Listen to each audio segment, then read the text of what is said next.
Good morning, and you are very welcome to today's CBI at 10 webinar. My name is Kerry Thomas. Great pleasure to be here hosting these as ever on Freedom Day. That's your thing, or sort of Contradiction Day. I woke up to a Twitter feed full of videos of nightclubs reopening at 1 minute past midnight, rammed to the rafters and sort of jumping.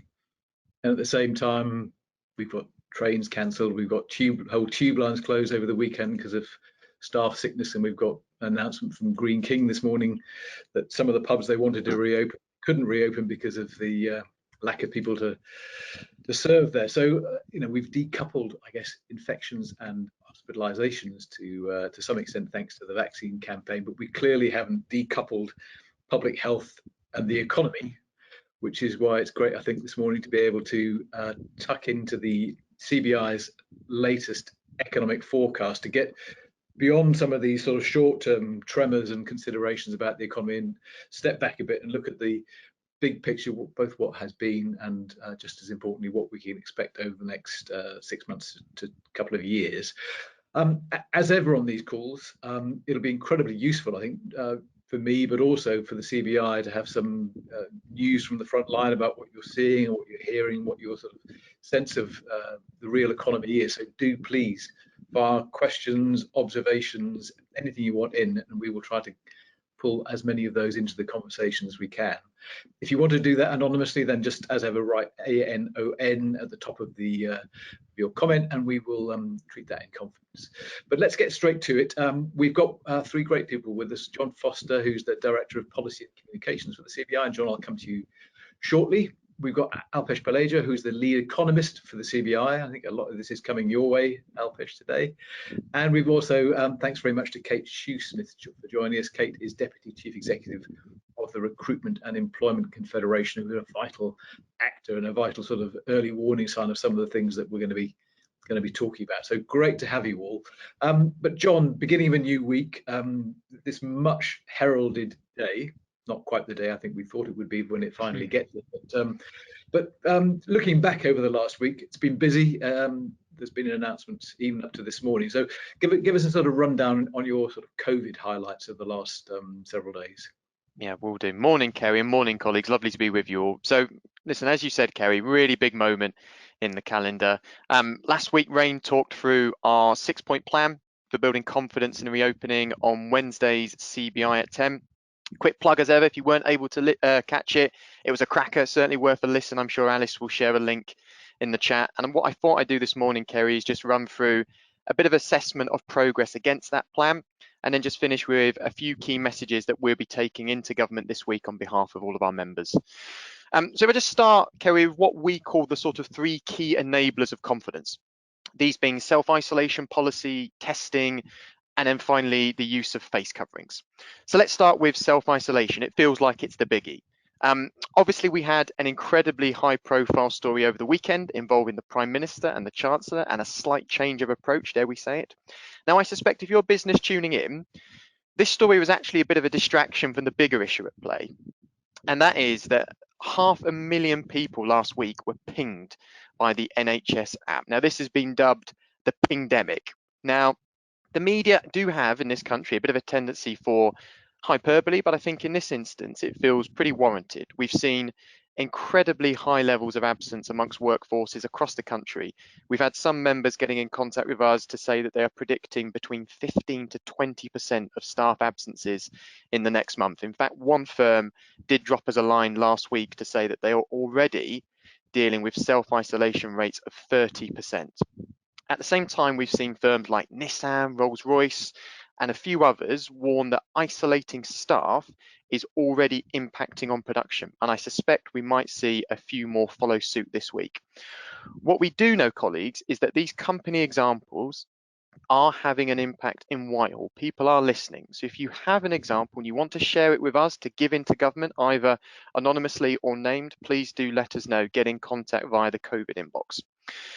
The second big enabler is around testing, and workplace testing in particular. Now, we love a deadline here on these webinars, and today is the last day for registered businesses to order lateral flow tests. You have until midnight tonight to do so. So listen to this webinar and then crack on with ordering your lateral flow tests. Now, as ever, when we do approach a deadline, the big risk is confusion. And the message that we have been given into government is that firms need really clear comms about what routes will be available to access testing, and then what actions business have to take in order to access those. Now, what we are hearing, Kerry, is some positive noises, some murmurs that community testing, so not workplace testing, community testing could continue. If so, great. Let us know, government, and tell us how businesses should access it. That needs to be an absolute priority. And then the final sort of enabler of confidence that I mentioned at the start is around face coverings. Now, this feels like it's taken almost a totemic significance. We all know that there's no longer a legal obligation to wear one, but the government is recommending using them in certain situations. And I think so far what we've seen are different settings taking different approaches. So last week we saw Tesco's and Sainsbury's, Waterstones and other retailers who are encouraging mask wearing, whereas TfL, Transport for London, have said that they will be mandating face coverings on their network. They've called it a condition of carriage. Now, I think the big question that firms want clarity from government on is around the legal enforcement.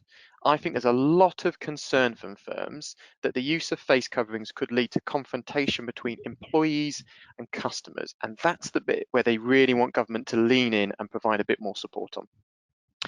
A final piece of this sort of confidence jigsaw puzzle, if you like, Kerry, is that on Wednesday, the government published updated working safely guidance. Now, this is aimed at firms operating in 6 different environments.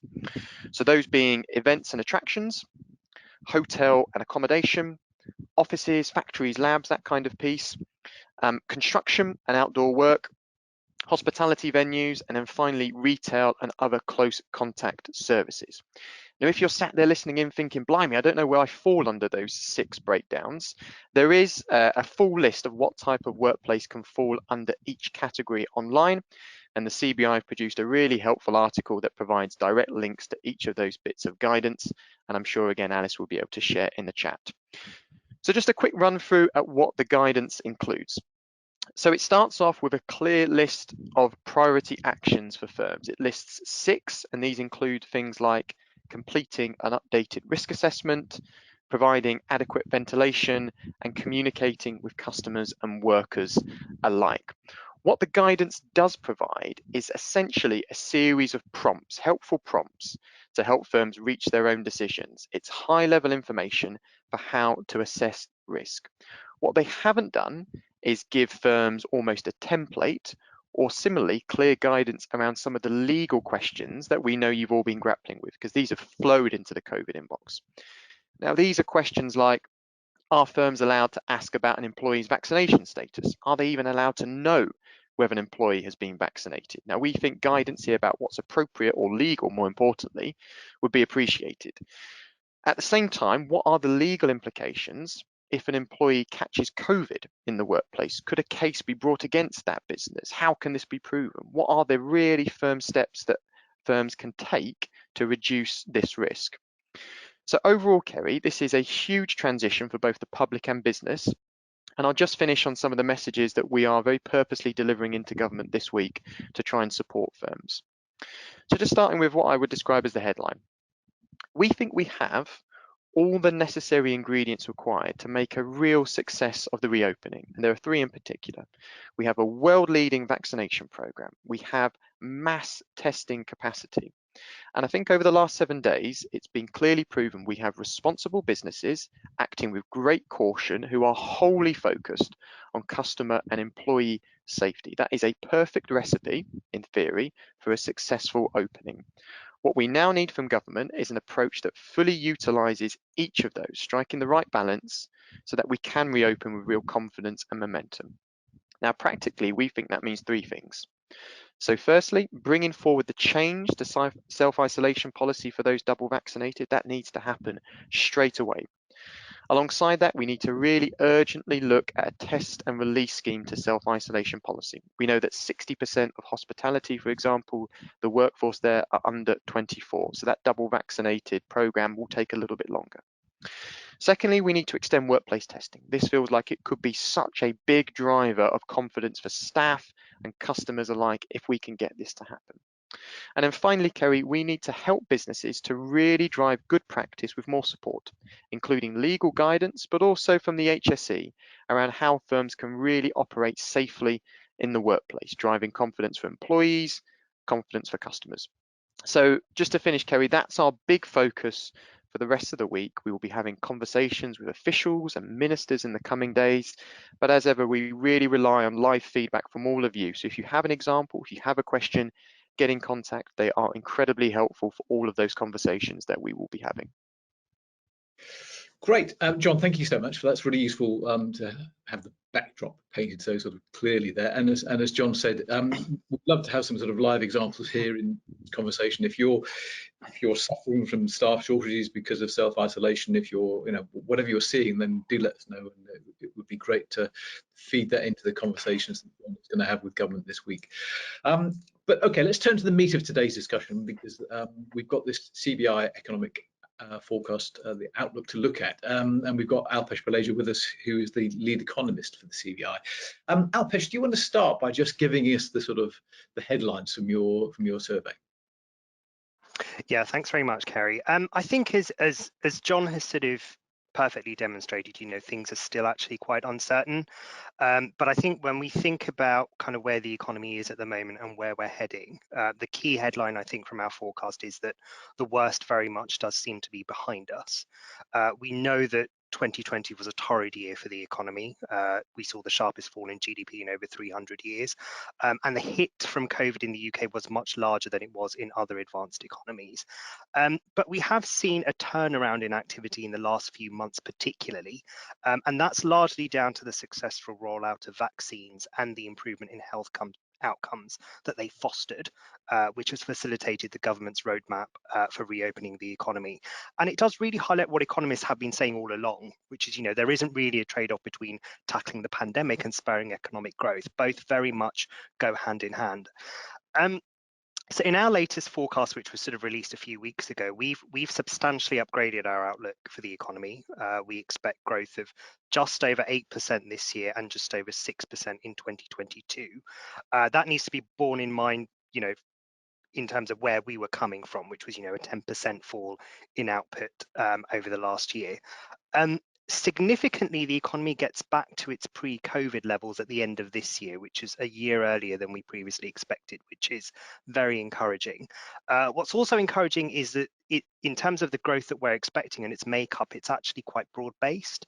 A good chunk is being driven by household spending. Just as sort of restrictions lift and consumers start feeling a little more willing to go out and spend.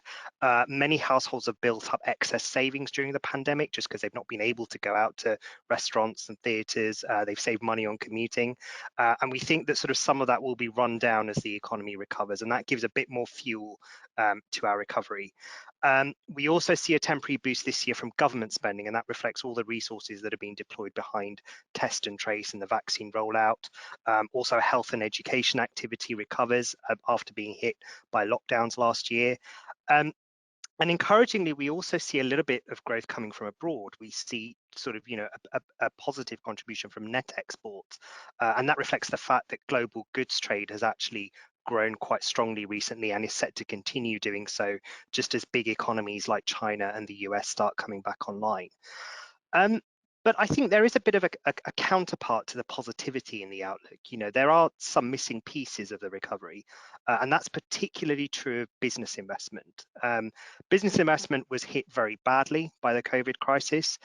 It does recover over the course of our forecast quite substantially, but by the end of our forecast, so by the end of 2022, it's still about 5% below where it was prior to COVID. So that really represents sort of over 2 years of lost investment, if you like. And that's both because of the sheer scale of the decline so far. So business investment has a lot more ground to recover than other parts of the economy.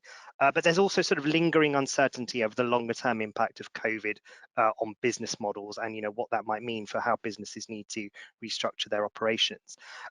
So that represents a big drag on the economy's productive potential, which was already weak going into the pandemic. So I think, you know, when we kind of look at the forecast in totality, there's a lot of positivity there. And as I say, the worst is very much behind us. We are sort of gaining ground. We are getting back to where we were. But, you know, a lot of the longer term challenges around things like business investment and productivity aren't going away. And that really needs to be our focus now as we look to build back better. Okay, Alpesh, I'll stay with you for a couple of questions before I go to Kate.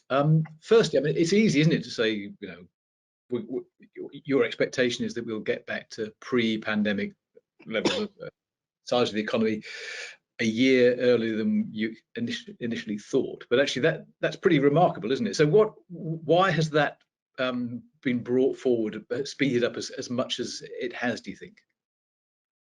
So I think a lot of it, and as I say, the majority of it comes down to the fact that you know, vaccine rollout has actually gone quite well, and that sort of facilitated an improvement in health outcomes, and that in itself has sort of facilitated the reopening of the economy. So again, this sort of trade-off between the pandemic and the economy is very much a myth.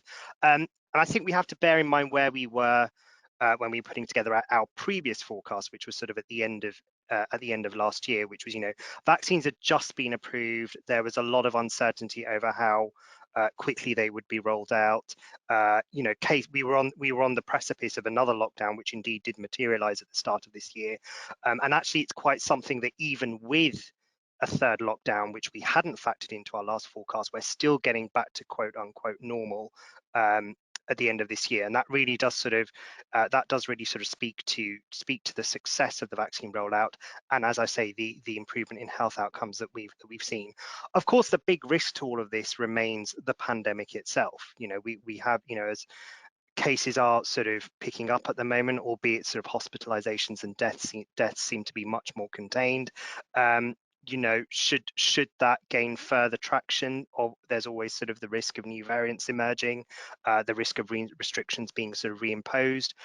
You know, obviously we need to do whatever we can to tackle the pandemic, but you know, at the same time, if we do see sort of further restrictions, we might need to think about how to support those businesses that have been particularly badly hit from the pandemic.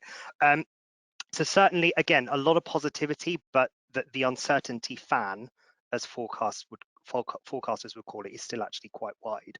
The uncertainty fan, love it. Okay, and then always interesting to know where forecasts like yours leave us in relation to our sort of competitor set. So if the 8% growth this year, return to pre-pandemic levels by the end of this year, sounds great. 6% next year, thank you very much.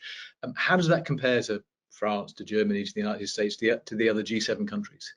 Yeah, so I think it's actually worth bearing in mind that, as you know, as I sort of briefly touched on, the UK was very much at the bottom of sort of, you know, other advanced economies last year. You know, it did see you know, you did see the biggest hit to GDP out of all of the G7, and partly, and not completely, but partly that was because we were actually quite slow to sort of go into lockdown relative to the likes of Europe, relative to the likes of the US, although restrictions were a bit more localized there, and that meant that actually we had to lock down for longer and lock down for harder. And that picture does sort of reverse over our forecast. So actually, we see the UK as sort of towards the top end of emerging markets. I think it grows a little bit more strongly than the US this year, and then sort of is roughly on a par with the US next year. Very much sort of ahead of the Eurozone as well. Particularly big Eurozone economies like Germany, France, Italy, and Spain. Again, that sort of reflects the fact that actually this year hasn't been great in relative terms for them in terms of vaccine rollout and kind of, you know, tackling the pandemic as well. The UK is a bit sort of further along in lifting restrictions and in sort of its own recovery plan. So actually, the UK very much goes from being a laggard to sort of being a leader. I think if we kind of look at the UK in the context of the world as a whole, it's sort of middle of the pack. So this is sort of taking into account emerging economies as well. Primarily that's because China, you know, grows quite strongly this year. Obviously, China is much further along in how it's tackled the pandemic. It's had a very strong economic policy response publicly as well, and that sort of facilitates the strength in that growth. We also sort of see some spillover coming across from the Biden stimulus in the US as well. So the UK sort of middle in the pack when we think about the world as a whole. When we think about just advanced economies, it's very much nearer the top. Great, Alpesh. Thanks for that. We'll come back to you, of course. And like I say, do any comments, questions, thoughts, do please keep sending them in. Kate Shoesmith from the Recruitment and Employment Confederation, thanks again for joining us. Thanks for your patience. Companies would be looking ahead, hearing what Alpesh is saying. The worst days are, fingers crossed, are behind us. Good times ahead. But then critically, it falls to the people that you represent to help everybody find the they need to let the economy do its best. So can you give us a sort of a big readout on what you through your members are seeing? What's the picture across different sectors that you're seeing at the moment? Absolutely. So for those that don't know us, the Recruitment and Employment Confederation, we're the professional membership body for UK recruiters. And on any given day, there's 1 million people working on a temporary contract freelance basis via a UK recruitment agency. And then last year, they helped 1 million people find a new permanent job. So that's every 21 seconds, somebody gets a new permanent job via one of our members. So they've got a really great view of what's happening in terms of the labour market across geographical areas and across sectoral areas and into quite niche occupational areas. And it's been such a turbulent time for everybody, not least in the labour market. You just have to look at the graphs and see how they go crashing down and then go straight back up again. When I speak to our members now, they tell us that they've never been busier. After a really hard year, it's been hard all round on most businesses, on people generally, and they're finding that there are key sectors that are in absolute growth. So no surprises for guessing where. So the IT technology base, there's huge demand for digital skills across the board, but then some really niche areas like thinking about cybersecurity, thinking about all that lies behind our online deliveries, and then what happens logistically to deliver those parcels and packages. When we've seen the reopening up in stages, demand for hospitality went through the roof, as you'd expect for the staff there. And health and social care has borne the brunt of this throughout. So recruiters finding it that they've got a number of vacancies. When we last looked at it with our colleagues at MZ, we had 1.5 million live job adverts at the end of June. So past pre-pandemic levels. And for us, it's about where does the supply come from? Because that's been the key area here now, is that there's this high demand. We've got that employer confidence, but how does it feed through into how we actually deliver people for these jobs? Yeah. So to stay with that, so tell us because obviously this is what employers think them are bumping up against. What is the supply picture? What are the constraints? What are the issues there? So it really is a bit of a mixed picture. So I just said about business confidence has gone back. So we track that on a monthly basis by asking employers about their hiring intentions and their confidence in the economy. And actually it's gone into positive territory for the first time in a good few years. It started on a downward trend after the EU referendum because people, the slight nervousness about what happens next. It's not necessarily a political view. It's just there's an unknown here. We don't know what's going to happen. That confidence for individuals about whether they should move jobs right now isn't necessarily there in the same way that employers have the confidence in how they're hiring and who they're looking for. But then we've also got a straight out supply problem. So if I take a particular area that it might be, if we think about health and care, we've always said that there's a shortage of people in these areas to deliver what we need to deliver. Waiting lists were long anyway. They've only grown and they've got exponentially longer over the pandemic. But we've also had a twin impact of people didn't retire and leave the NHS over the pandemic. So they've held on in their roles. And actually what's going to happen next is we will see people start to move away, which the demand there for those care services has only got higher. Added to which, the people that have been working so tirelessly and so hard are burnt out. They're exhausted. They don't, there's a sense of how do we give people a break now? So we're hearing about people wanting to leave their roles. At the same time, the demand has never been higher for NHS services and for care services. So that's one particular area. But if you take something that's quite different, like the hospitality sector, there's also been a sense of people not necessarily wanting to go back into those roles. So the demand went up because the opening up started to happen, and there was a need to bring people back in. Sometimes the people weren't available because they might be still furloughed, although that is winding down now. We also saw there were areas where EU nationals had actually gone home, and they're not planning to return necessarily. That's an issue that's particularly affected our driver sector.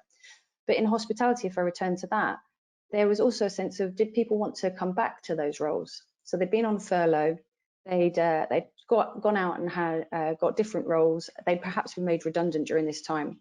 And actually, one of the things that hospitality recruiters tell us is that there is a contingent of people that go, actually, that job, that work-life balance doesn't suit me anymore. I don't necessarily want to do split shifts or night shifts, evening shifts, weekends, and there's an expectation of doing very long hours, whereas actually I could work in other areas where perhaps it's something that would be more suitable to me, suit my work-life balance. So there's different aspects going on depending on what sector you're actually working in.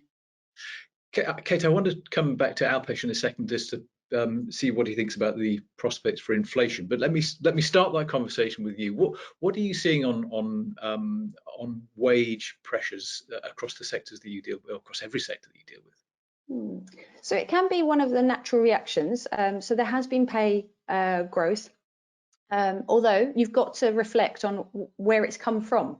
So we talked about this. So in all of the economic data is where it's been, but there has. So one of the things, you've got a demand and supply issue. So one of the natural outcomes is that pay can go up, and in some areas, an employer will, working with their recruiters, say about actually what's the way to attract the candidates. What are we going to do to bring more people in? We're going to have to reflect that in pay rates and put them up.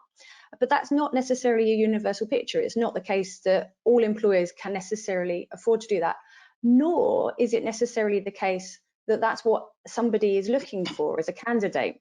So one of the things we've definitely seen, and it's grown over this time, has been that people making decisions about their job and where they're seeking to go are based on far more than pay now. So I've already mentioned work-life balance. That's something that's increasingly important to all of us. What sort of facilities does this employer offer to allow me to have family time, to ensure that I can do other things that I want to do? But there's a case of, well, does this business speak to me? Does it share my purpose and my values? And everything that's happened, and it's not just pandemic related, although you can argue about why we've had this perfect storm at this time over the last 16 months, where that social conscious has risen up.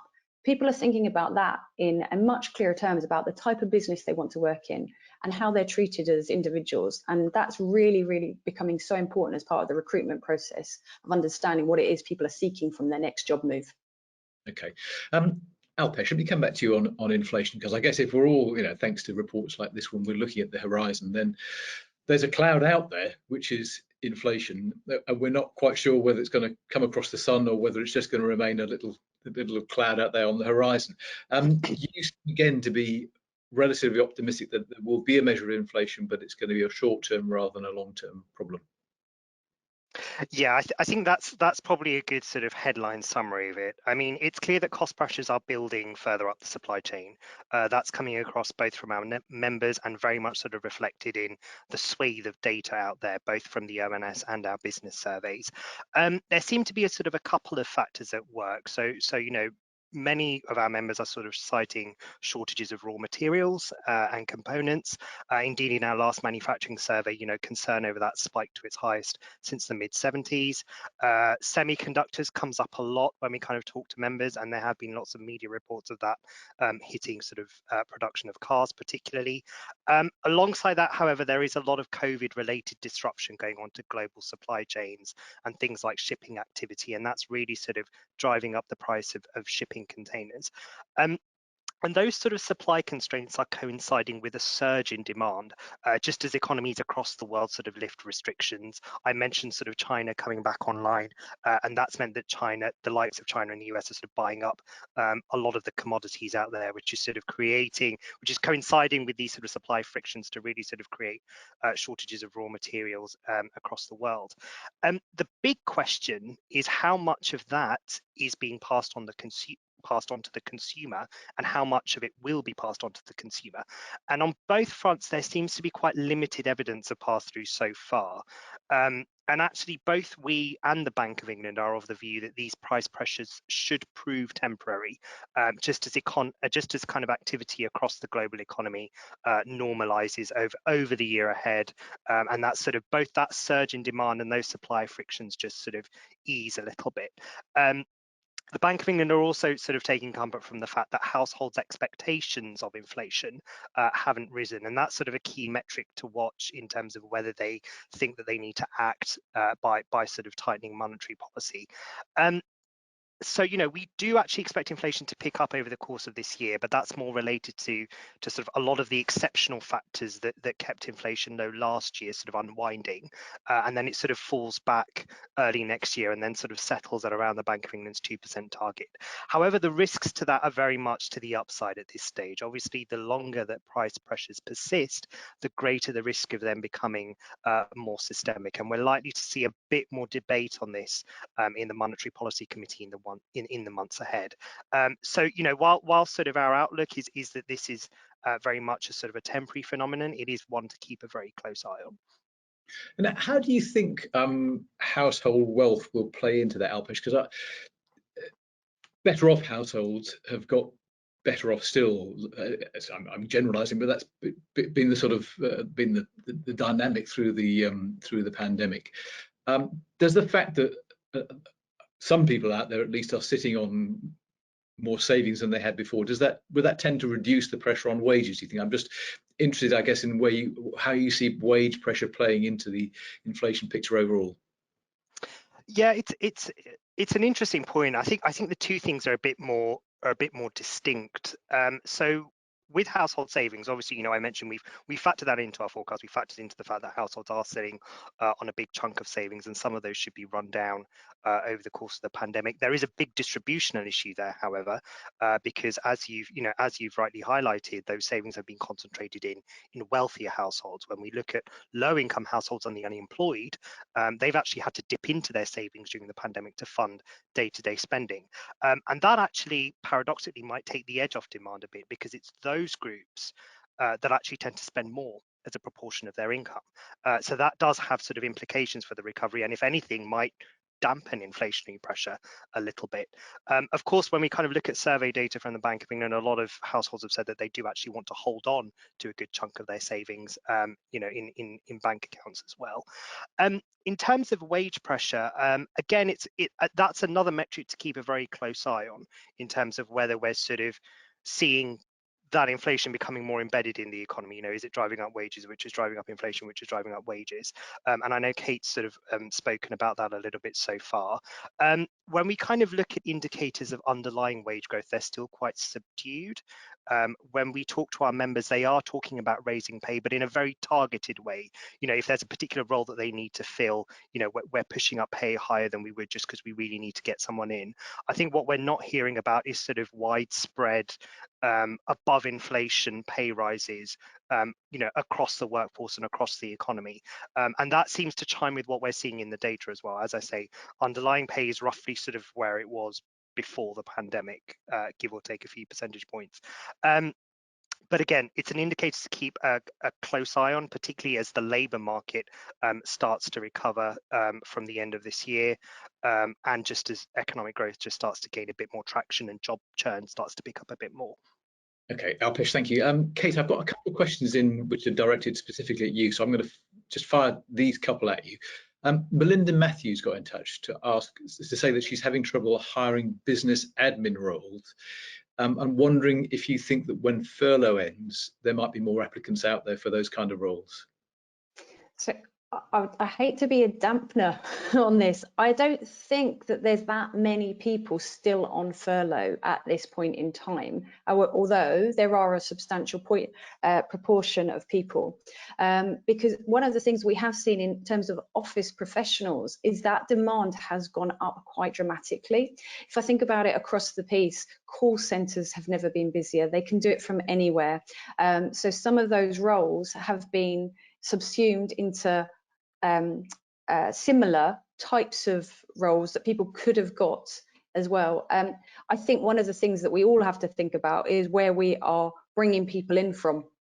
So whether that is diversifying our recruitment practices in terms of the traditional ways that we might have looked at people, or how we would have gone about it, thinking about whether it's a time to give somebody a brand new opportunity, even though they don't necessarily have the experience. We know that recessions always have a disproportionate impact on young people. How do we give people a break, bring them in on training contracts really early on, grow your own? That type of mentality is what we really need. But I think we're going to see that there's going to be a sharp requirement for people in those office professional roles for some time still. So it's going to be quite a high demand market. Okay, a bit of a pinch point, yeah. Well, actually, usefully, the question we had in from Robin Ashby sort of flows on from that quite well. So he got in touch to ask, how does the increase in demand from employers reflect in vacancies for new graduates and others who are short of experience? What are you seeing in that neck of the woods? So it can be a mixed picture. One of the things that definitely has happened over the pandemic and the move to remote working, as it's harder than ever to onboard people is how we would call it. So bringing people into your business, educating them in the culture that you have, demonstrating the tasks that they need to work on. It's not as simple as being sat next to somebody in the office and watching somebody else, how they do it, giving that bit of feedback after a phone call. It's quite hard to do this all remotely well. And that's one of the things which has made some employers hesitant about whether they take people on with less experience, because an experienced pair of hands, the traditional ideology would be they'll be able to get on and do. Not necessarily that easy when you're joining a new company, no matter what your experience levels. So I think there's a bit of a shout of how do we replicate some of those things, especially as we're not going to be moving, for those of us that are office based most of the time, we're not going to be moving back straight into 9 to 5 days a week office work. It's still going to be a hybrid model for most of us. So we need to think about how do we ensure that those young people and those people with less experience in the particular sector, they may be changing, transitioning for whatever reason, that we bring them in and allow that onboarding experience to be the best it possibly can, no matter where you're based.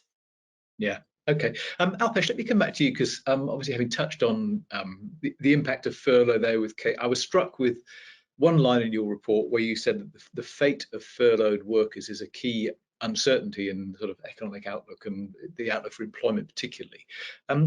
What do you think the issues are about how people have responded to furlough or will respond to the end of it? Yeah, it's a key question mark in our forecast, but I think we can make sort of very educated guesses about what's likely to happen. So obviously there are roughly sort of 2 million or so people still on furlough, whether you kind of look at data from HMRC or sort of estimates from the ONS.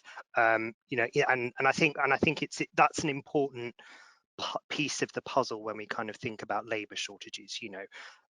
When the job retention scheme ends, many of them will be going back to their jobs. Indeed, that was the purpose of the job retention scheme, to sort of retain job matches.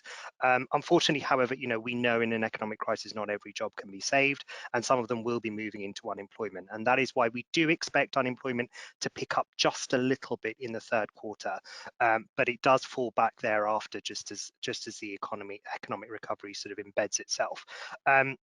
And going off on a slight tangent, if I may, I think, in the context of the hit to the economy we've seen so far, actually the rise in unemployment is quite modest, and it really does speak to the success of the job retention scheme.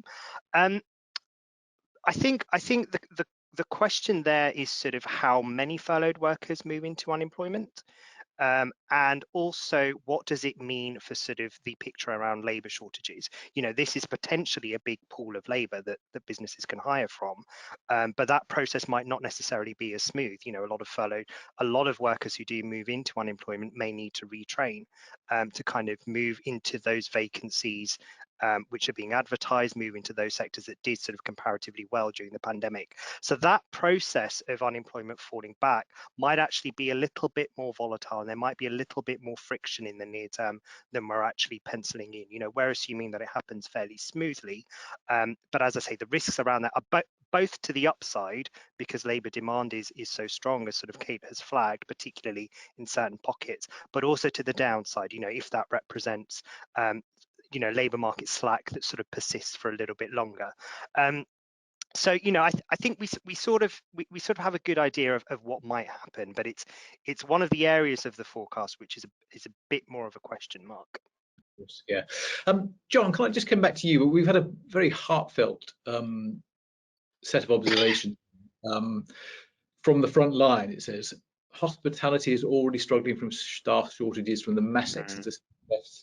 Combine this with the risks of closures due to pings.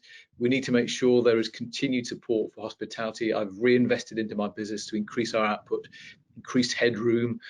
Unfortunately, due to the reduced levels of availability of chefs in the East Anglia region, we're trading at 70% capacity. Our local catering college is closing down to lack of recruits. There are still big conversations to be had with government to reflect those kind of problems, aren't there? Oh, hugely. And actually what that example does is quite neatly sum up the sort of trio of reasons why we need to act. So I think firstly, the pingdemic, as we described it, is impacting on the confidence of the reopening. So this should be a good moment for hospitality. They've been in many ways restricted for 16 months. This should feel positive. For many, it doesn't. I think secondly, it's clearly impacting on operating capacity. Just had a brilliant example there, 70%. That's so significant. And then thirdly, to the point that I think Kate made earlier, it's exacerbating some of the labour and skill shortages that are already out there. So in many ways, it is reflecting a kind of perfect storm that is already existing, and the pressure and the need for the government to act as quickly as possible couldn't be stronger in our opinion. So that is, I think, Kerry, you've summed it up, the kind of number one thing that we're going to be focusing on this week with government. Yeah, we're getting close to the end here, but Alpesh, let me just come back to you on something you flagged earlier on, which was business investment, because that 5% drop by the end of 2022 compared to pre-pandemic levels, that's quite significant, a little bit worrying. It is potentially, I suppose, businesses might look around and gain confidence and start to change the dial on that one if we do get the strength of recovery that you foresee. Yeah, certainly, and we are factoring some of that in. I mean, kind of when we look at our business surveys, investment plans for the year ahead are really strong. They've really gone through the roof, and that's very much across the board. That seems to be sort of the worst of the uncertainty phase being behind us, and the fact that concerns over availability of finance, which were very high during the height of the pandemic, have fallen back. But look, I mean, as I say, business investment has fallen so much that there is so much ground to recover, and I think that's partly why we don't expect it to fully get there by the end of next year. But as I say, we're past the worst of the uncertainty phase, but we're not out of it completely.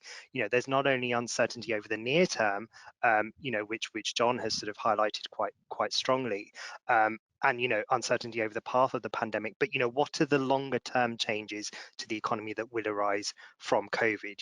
We are entering a new world. What does that mean for businesses' operating models? What does that mean for their strategic plans? And hence, what does it mean for their investment plans as well? And some of that uncertainty does sort of linger over the longer term in our forecast, and that just holds back business investment a little bit more. So there is a lot of upside to business investment there, but we really need a lot more upside to kind of boost the UK structural trajectory in terms of business investment. Okay, well, we didn't actually get to talk about productivity. Maybe we can make sure we do that next time we have you on, Alpesh. But for now, we are out of time. Let me thank Kate very much, Alpesh very much, and John as well. It's been fascinating, and I hope it's been useful. And we'll be back here at 10 o'clock on Wednesday with the next CBI at 10. So look forward to your company then. But for now, for today, thank you very much for joining us.